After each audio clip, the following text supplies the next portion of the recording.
রাধে বন্ধুরা, আমরা এসে গেছি সকাল সকাল রাধারানীর সংসারে, রাধারানীর কিচেনে। আজকে ভগবানের ভোগের জন্য আয়োজন হয়েছে চানা, কাবলি চানা। হ্যাঁ, খুব অল্প মশলা দিয়ে একটু আদা ঘষে দিয়েছি, লঙ্কা দিয়েছি, নুন, মিষ্টি, হলুদ।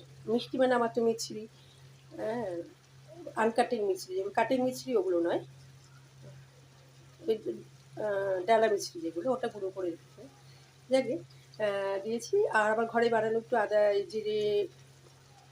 জিরে, শুকনো লঙ্কা, গরম মশলা, ধনে, এগুলো তেলে গুঁড়ো করে রেখেছিলাম, সামান্য একটু দিয়েছি। ঠিক আছে, খুব অল্প তেলে খুব অল্প মশলায় টমেটো, কাঁচা লঙ্কা, আলু এই দিয়ে একটু নাড়িয়ে ওই পাশে গরম জল বসিয়েছি। এই গরম জলটা দিয়ে আজকে ভগবানের ব্রেকফাস্ট প্রসাদ। রাধে রাধে। আবার দেখা হবে ভগবানের লাঞ্চ প্রসাদ রাজভোগের সময়। রাধে রাধে বন্ধুরা, যে যেখানে আছো সবাই ভালো থেকো। রাধে রাধে।